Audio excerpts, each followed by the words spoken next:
आज हम मजदूरी और प्रेम निबंध की व्याख्या का अध्ययन करें। इस निबंध का आगे का भाग देखिए। गडरिये का जीवन। एक बार मैंने एक बूढ़े गडरिये को देखा। घना जंगल है, हरे भरे वृक्षों के नीचे उसकी सफेद सफेद यानी सफेद ऊन वाली भेड़ें अपना मुंह नीचे किए हुए कोमल कोमल पत्तियां खा रही है। गडरिया बैठा आकाश की ओर देख रहा है।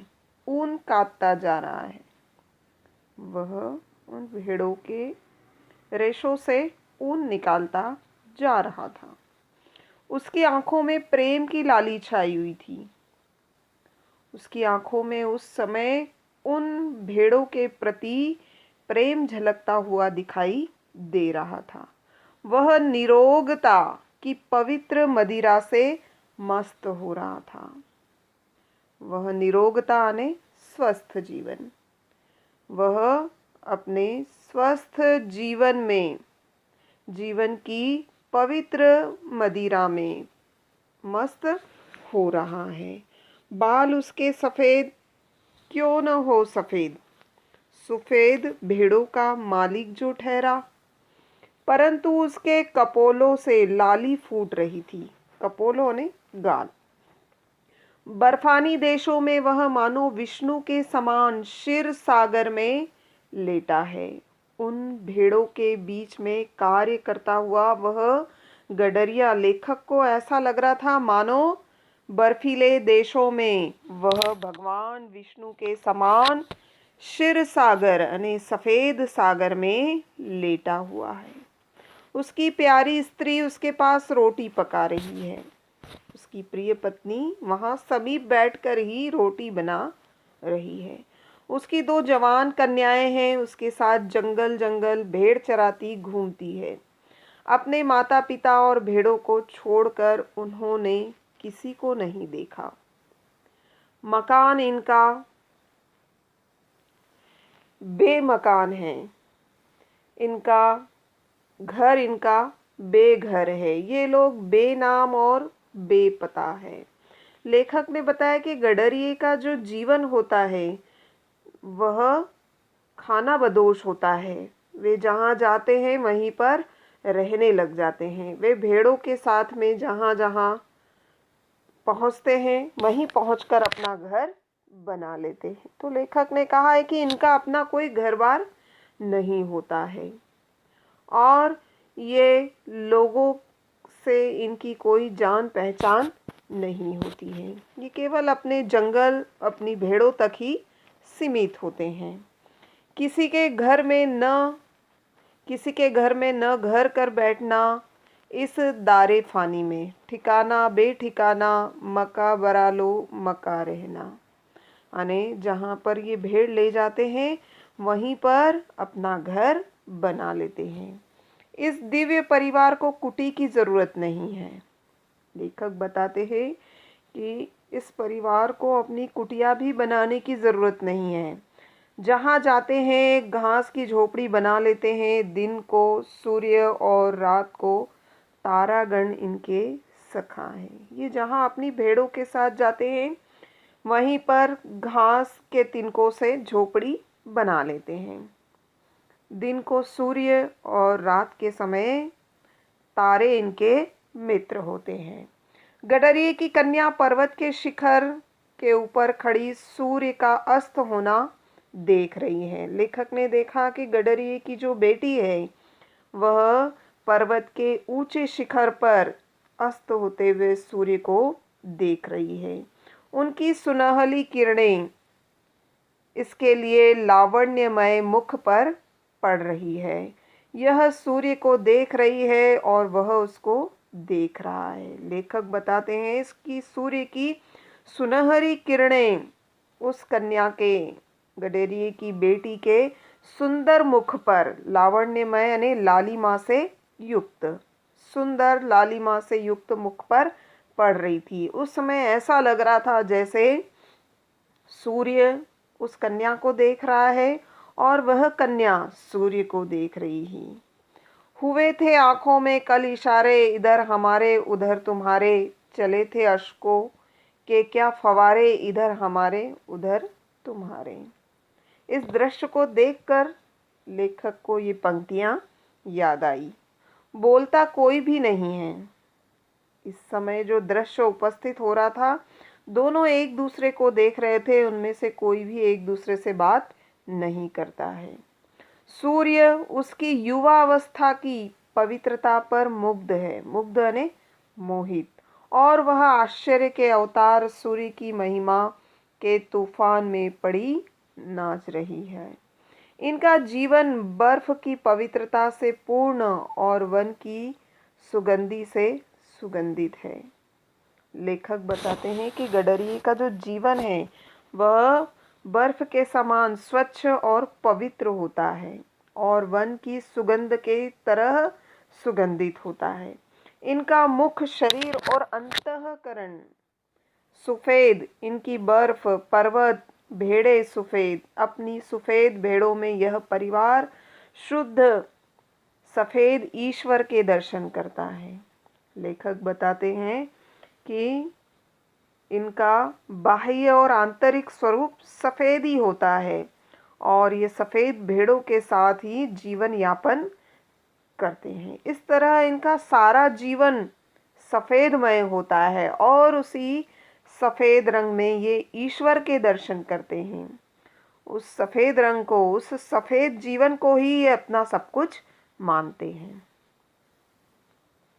भेड़ की सेवा ही इनकी पूजा है।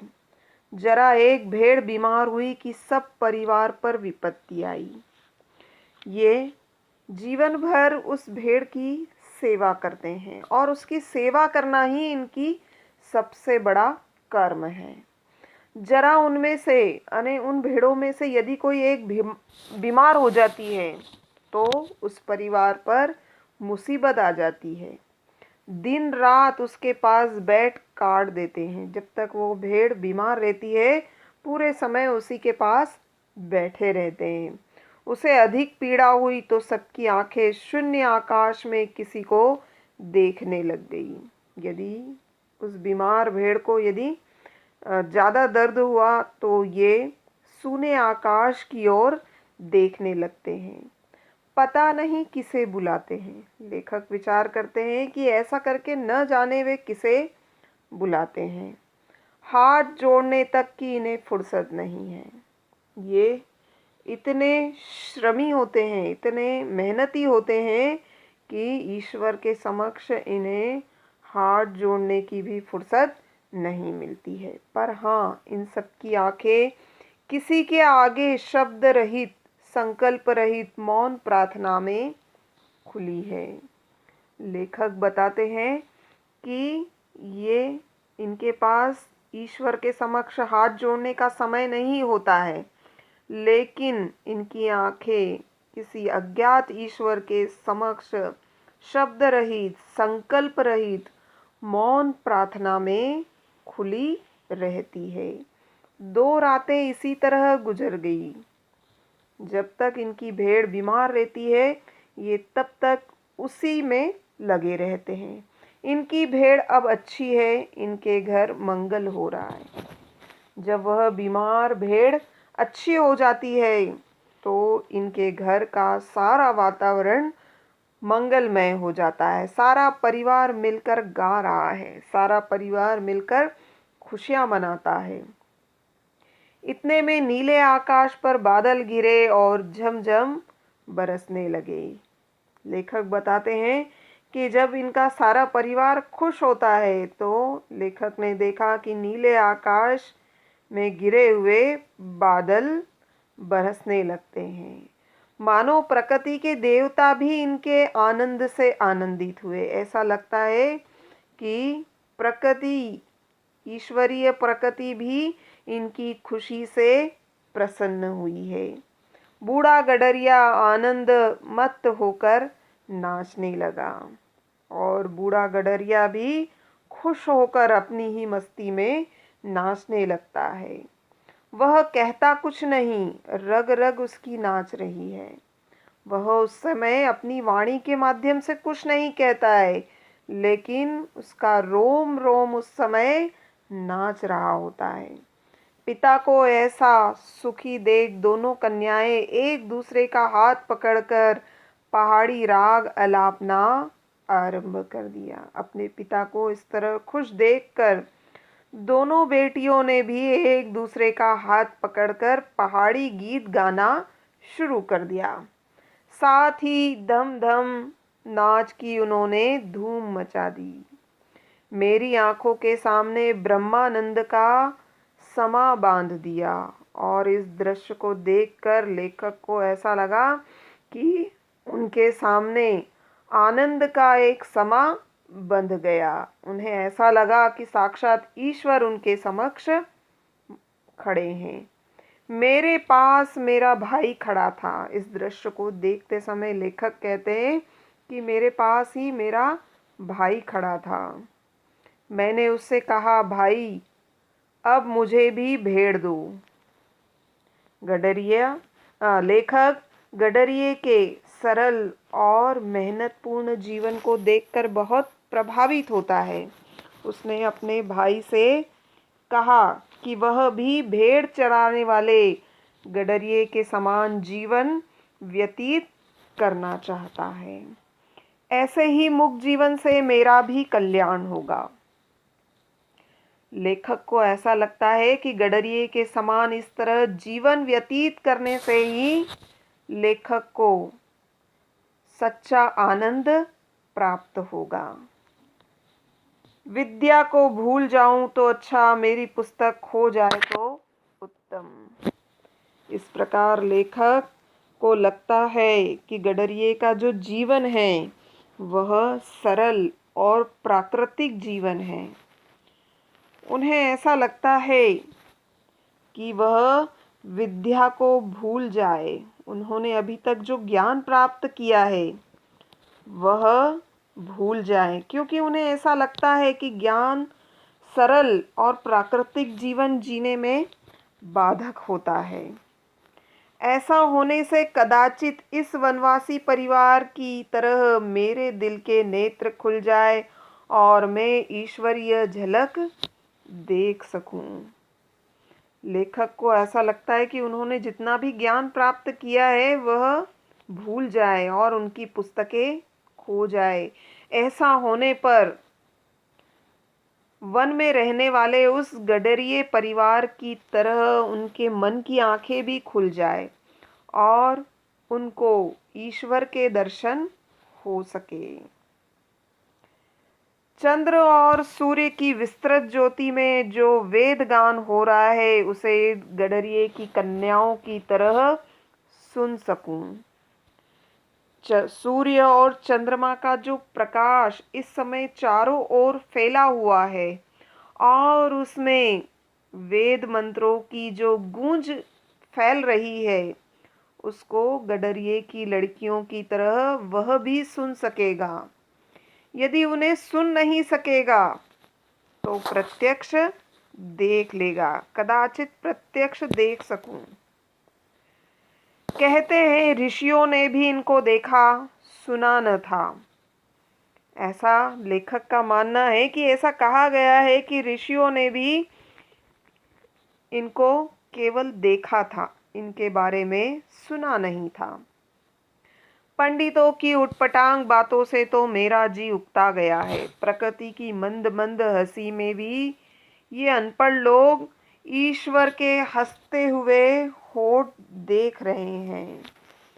लेखक का मानना है कि वैदिक ऋषियों ने भी वेद मंत्रों को सुना नहीं था, है ना, केवल देखा था। और विद्वानों के उपदेश निरर्थक और व्यर्थ होते हैं। लेखक का मन उनसे ऊब गया है, क्योंकि लेखक का मानना है कि इन उपदेशों को सुनकर ईश्वरीय दर्शन नहीं मिलते हैं। प्रकृति की मंद मंद हंसी में ये अनपढ़ लोग ईश्वर के हंसते हुए होठ देख रहे हैं। पशुओं के अज्ञान में गंभीर ज्ञान छुपा हुआ है। इन लोगों के जीवन में अद्भुत आत्मानुभव भरा हुआ है। गडरिये के परिवार की प्रेम मजदूरी का मूल्य कौन दे सकता है।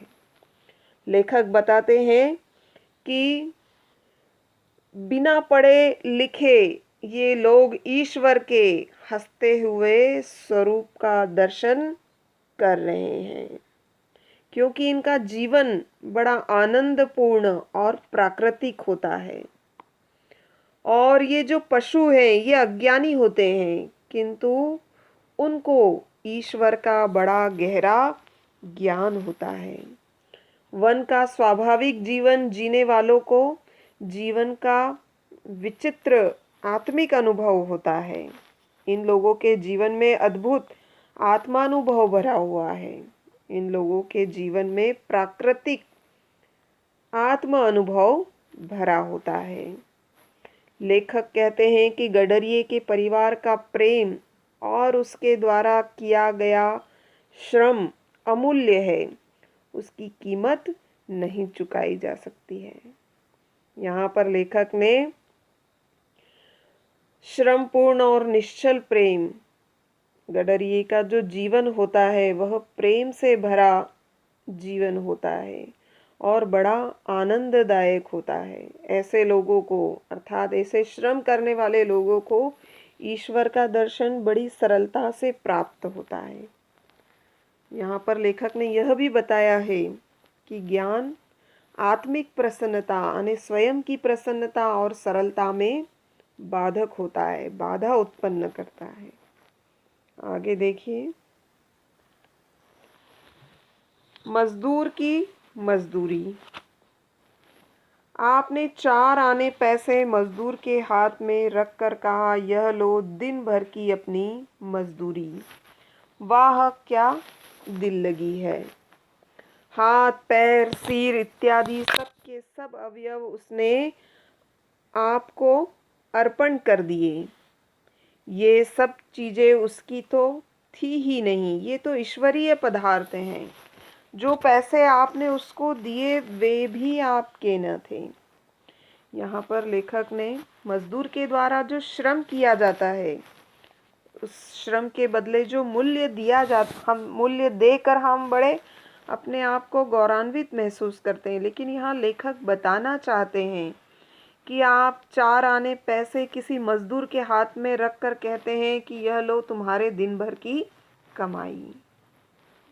वाह क्या दिल लगी है, यह हमारा कितना बड़ा पागलपन है।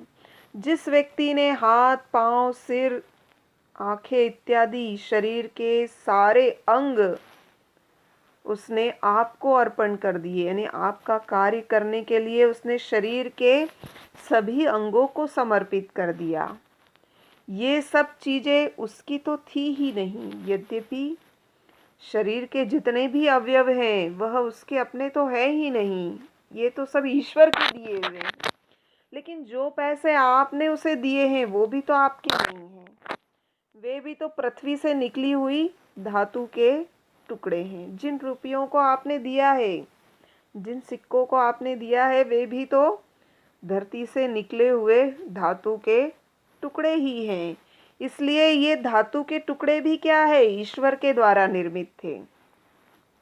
मजदूरी का ऋण तो परस्पर की प्रेम सेवा से चुकता होता है। लेखक बताना चाहता है कि यदि हम किसी मजदूर के द्वारा किए गए श्रम का यदि मूल्य चुकाना चाहते हैं तो वह प्रेम से चुकाया जा सकता है, अन्न धन से नहीं।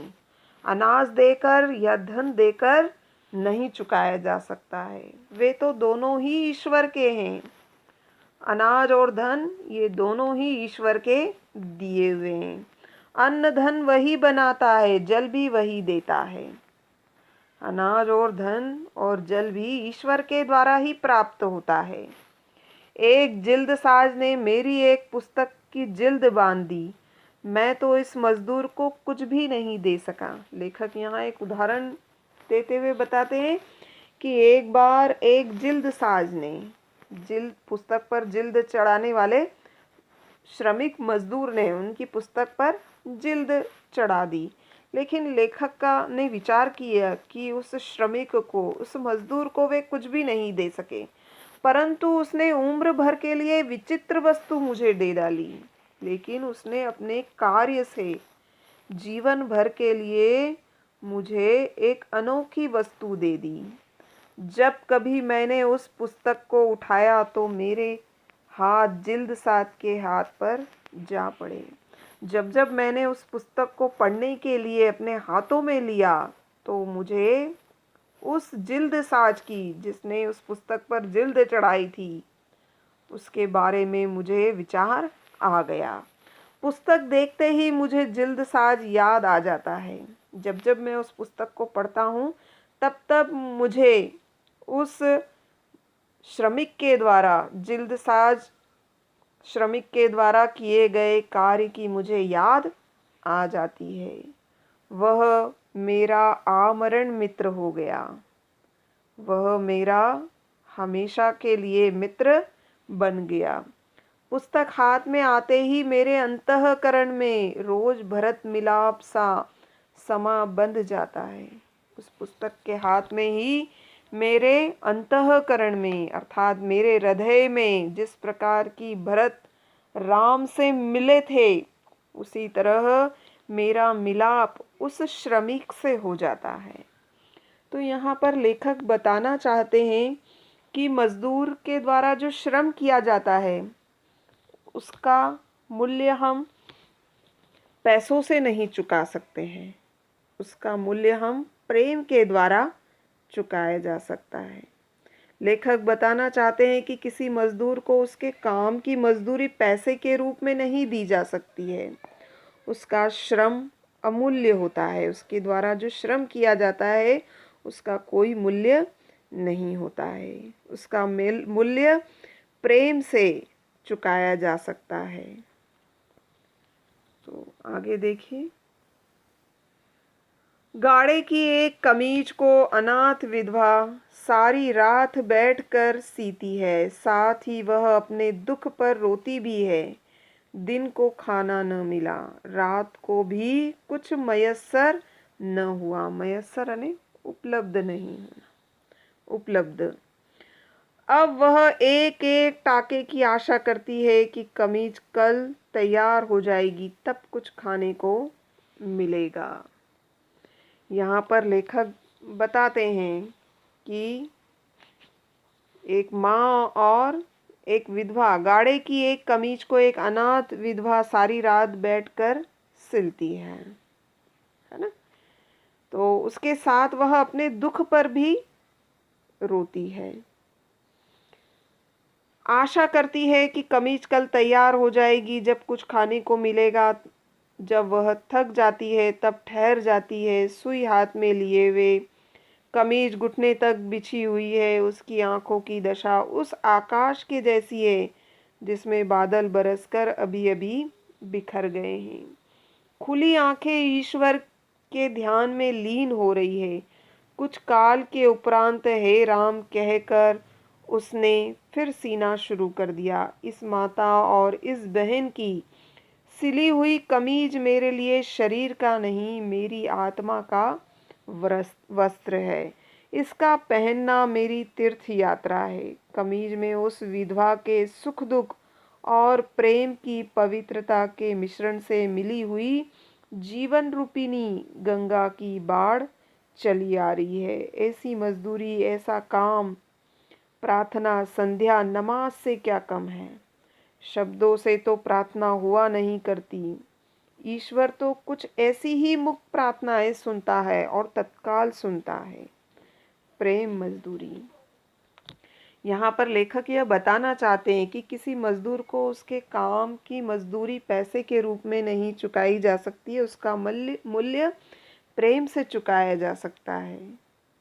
लेखक कहते हैं कि उस बहन ने जो कमीज सिली है वह उसके लिए अनुपम भेंट है। यह कमीज उसके शरीर का वस्त्र नहीं है बल्कि उसकी आत्मा का वस्त्र है। तो यहाँ पर लेखक ने बताया है कि सच्ची प्रार्थना सीधे हृदय से निकलती है। उसके लिए शब्दों की आवश्यकता नहीं होती है। लेखक ने यह भी बताया है कि सच्ची प्रार्थना को ईश्वर तुरंत सुनता है और उसका फल भी शीघ्रता से प्राप्त होता है। आगे देखिए। मुझे तो मनुष्य के हाथ के बने हुए कामों में उनकी प्रेममयी पवित्र आत्मा की सुगंध आती है। लेखक कहता है कि मनुष्य के हाथ से बनी हुई चीज़ों में उनकी पवित्र आत्मा की सुगंध आती है। राफेल आदि के चित्रित चित्रों में उनकी कला कुशलता को देखकर इतनी सदियों के बाद उनके अंतःकरण के सारे भावों का अनुभव होने लगा है। लेखक ने बताया है कि हाथ से बनी हुई चीजें अत्यंत आकर्षक होती है। उसमें सौंदर्य और आनंद भरा होता है। राफेल एक चित्रकार का नाम है। राफेल ने जब चित्र बनाए थे तो उन चित्रों में उनकी कला कुशलता को देखकर इतनी सदियों के बाद, इतना समय व्यतीत हो जाने के बाद भी उनके अंतःकरण यानी उनके हृदय के भावों का अनुभव आज भी होता है। केवल चित्र का ही दर्शन नहीं, किंतु साथ ही उसमें छिपी हुई चित्रकार की आत्मा तक के दर्शन हो जाते हैं। जब हम किसी चित्रकार के द्वारा बनाए हुए चित्रों को देखते हैं तो केवल हम चित्र को ही नहीं देखते हैं, बल्कि उस चित्र में छुपी हुई चित्रकार की भावनाओं को भी देखते हैं। उस चित्रकार की आत्मा के दर्शन भी हमें होते हैं कि वह क्या सोचता है, उस समय उसने क्या विचार किया। परंतु यंत्रों की सहायता से बने हुए फोटो निर्जीव प्रतीत होते हैं, लेकिन मशीनों की सहायता से जो फोटो बने होते हैं, जो चित्र बने होते हैं, उनमें जीवन नहीं होता है, उसमें भाव नहीं होते हैं। उनमें और हाथ के चित्रों में उतना ही भेद है जितना कि बस्ती और शमशान में। लेखक ने बताया है कि हाथ से बने हुए चित्र और मशीनों से बने हुए चित्र में केवल इतना अंतर होता है कि हाथ से बने हुए चित्र में जीवन होता है और मशीनों से बने हुए चित्र में जीवन नहीं दिखाई देता है। हाथ की मेहनत से चीजों में जो रस भर जाता है, वह भला लोहे के द्वारा बनाई हुई चीज में कहाँ। लेखक का मानना है कि मनुष्य के हाथ से जो वस्तुएं बनाई जाती हैं, उन वस्तुओं में आनंद भरा होता है, लेकिन मशीन के द्वारा बनाई गई चीजों में वह आनंद नहीं होता है। जिस आलू को मैं स्वयं बोता हूँ, स्वयं पानी देता हूँ, उसके इर्द गिर्द की घास खोदकर मैं साफ करता हूँ। लेखक अपनी बात उदाहरण के द्वारा स्पष्ट करते हुए बताते हैं कि जिस खाद्य पदार्थ को मैं स्वयं, खाद्य पदार्थ का बीज मैं स्वयं बोता हूँ और उसे बड़ा करने के लिए मैं स्वयं पानी देता हूँ, और यदि उसके आसपास कोई गंदगी होती है तो मैं स्वयं उसे साफ करता हूँ। उस आलू में जो रस मुझे आता है वह टीन के बंद किए हुए अचार के मुरब्बे में नहीं आता है। मेरे हाथों से बनाए गए, निर्मित किए गए उस आलू में मुझे जो आनंद प्राप्त होता है वह बने बनाए भोजन में नहीं होता है। मेरा विश्वास है कि जिस चीज़ से मनुष्य के प्यारे हाथ लगते हैं उसमें उसके हृदय का प्रेम और मन की पवित्रता सूक्ष्म रूप में मिल जाती है। लेखक बताते हैं कि मुझे इस बारे में पूरा विश्वास है कि जिस वस्तु को मनुष्य के हाथों के द्वारा बनाया जाता है उसमें उस मनुष्य के प्रेम, उसके हृदय के प्रेम और मन की पवित्रता का बड़ी बारीकी से सूक्ष्म रूप हमें महसूस हो जाता है। उसमें मुर्दे को जिंदा करने की शक्ति आ जाती है। मनुष्य के द्वारा जो चीज़ें बनाई जाती है उसमें किसी निर्जीव व्यक्ति को में भी जीवन प्रदान करने की शक्ति होती है। होटल में बने हुए भोजन यहाँ नीरस होते हैं। लेखक कहते हैं कि होटल में जो बने हुए भोजन होते हैं उसमें कोई रस नहीं होता है, क्योंकि वहाँ मनुष्य मशीन बना दिया जाता है।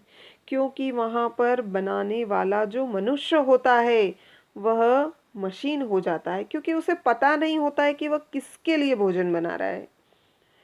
परंतु अपनी प्रियतमा के हाथ से बने हुए रूखे सूखे भोजन में कितना रस होता है। लेकिन जब हमारे किसी अपने प्रिय व्यक्ति के द्वारा जब कोई चीज़ बनाई जाती है, कोई भोजन बनाया जाता है, तो उसमें बड़ा आनंद होता है।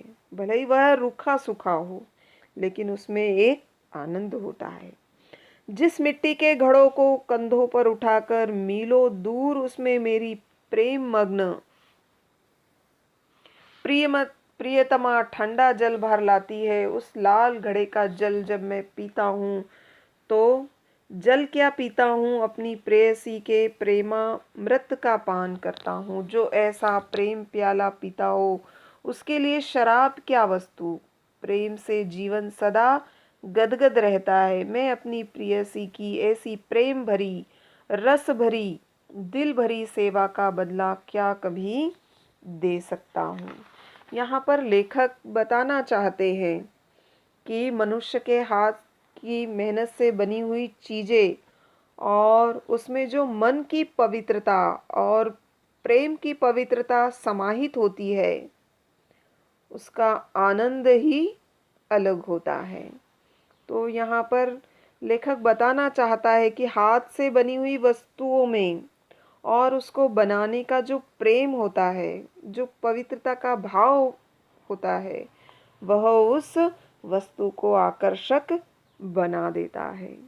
लेखक बताना चाहते हैं कि उनके प्रिय व्यक्ति के द्वारा जो कार्य किया जाता है, उसमें प्रेम भरा होता है, उसमें प्रेम की पवित्रता होती है। तो लेखक यहाँ पर कहना चाहते हैं कि अपने प्रिय प्रिय व्यक्ति के द्वारा जो कार्य किया जाता है, उसके सेवा का बदला, उसके श्रम का मूल्य हम कभी भी नहीं दे सकते हैं। उधर प्रभात ने अपनी सफेद किरणों से अंधेरी रात पर सफेदी सी छटकाई। उधर मेरी प्रेयसी मैना अथवा कोयल की तरह अपने बिस्तर से उठी। उसने गाय का बछड़ा खोला, दूध की धारा से अपना कटोरा भर लिया। जैसे ही प्रातः काल की सफेद किरणें, जैसे ही प्रातः काल प्रारंभ होता है, उधर मेरा प्रिय व्यक्ति कोयल की तरह, जिस तरह प्रातः काल होने पर पक्षी कूकने लगते हैं, चहकने लगते हैं, उसी तरह मेरा प्रिय व्यक्ति भी उठकर गाय के बछड़े को खोलकर कटोरे में दूध भर लेता है। गाते गाते अन्न को अपने हाथ से पीसकर सफेद आटा बना लिया, और गीत गाते गाते ही वह अनाज को पीसकर सफेद आटा बना लेता है। इस सफेद आटे से भरी हुई छोटी सी टोकरी सिर पर, एक हाथ में दूध से भरा हुआ लाल मिट्टी का कटोरा और दूसरे हाथ में मक्खन की हांडी। जब मेरी प्रिया घर की छत के नीचे इस तरह खड़ी होती है, तब वह छत के ऊपर की श्वेत प्रभा से भी अधिक आनंददायक, बलदायक और बुद्धिदायक जान पड़ती है।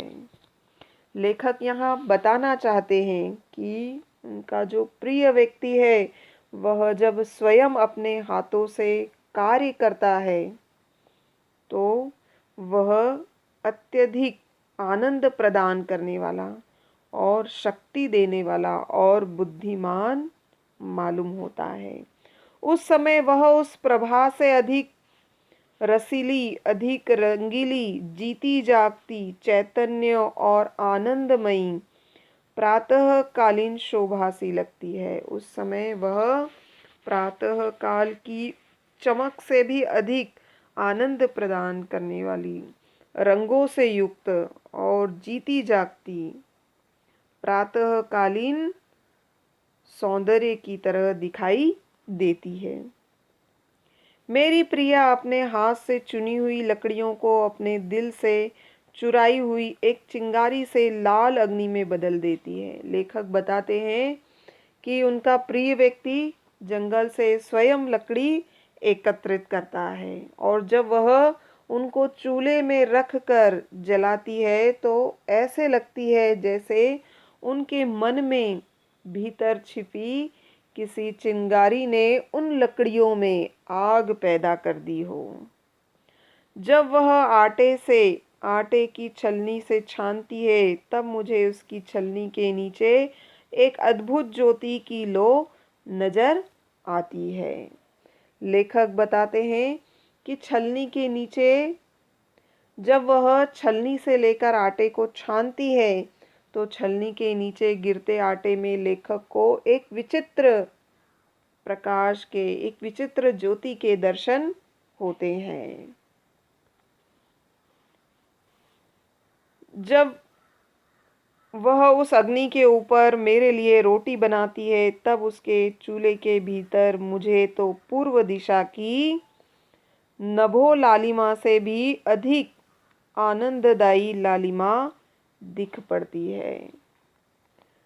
लेखक बताते हैं कि जब वह चूल्हे की आग में लेखक के लिए रोटियां बनाती है, तो उस समय लेखक को उसके मुख पर जो लाली दिखाई देती है, वह पूर्व दिशा में प्रातःकालीन उत्पन्न हुई आकाश की लालिमा, नभो लालिमा यानी आकाश की लालिमा से भी अधिक आनंद प्रदान करने वाली दिखाई देती है। यह रोटी नहीं, कोई अमूल्य पदार्थ है। उसकी बनाई गई रोटी कोई सामान्य रोटी नहीं होती है। वह एक ऐसी वस्तु होती है जिसका कोई मूल्य नहीं आंका जा सकता है। मेरे गुरु ने इसी प्रेम से संयम करने का नाम योग रखा है। मेरा यही योग है। लेखक यहाँ बताते हैं कि उनकी प्रेयसी के इस अनुपम प्रेम, उनकी प्रिय व्यक्ति के इस अनोखे प्रेम को लेखक के गुरु ने योग का नाम दिया है, और लेखक इसी योग साधना में तल्लीन रहना चाहता है। यहाँ पर इस गद्यांश में लेखक ने बताया है कि उनके प्रिय व्यक्ति के साथ जो प्रेम है, उसको वह योग मानता है। संयम, प्रेम और श्रम के कारण लेखक को अपने प्रिय व्यक्ति का जो स्वरूप है, वह प्रातःकालीन सौंदर्य के समान आनंद प्रदान करने वाला मालूम होता है। लेखक की जो भाषा है वह सरल है, सहज है और सजीव है, और उनकी शैली में चित्रात्मकता है, यानी हमारे समक्ष एक चित्र उपस्थित हो जाता है। तो ठीक है, बहुत बहुत धन्यवाद।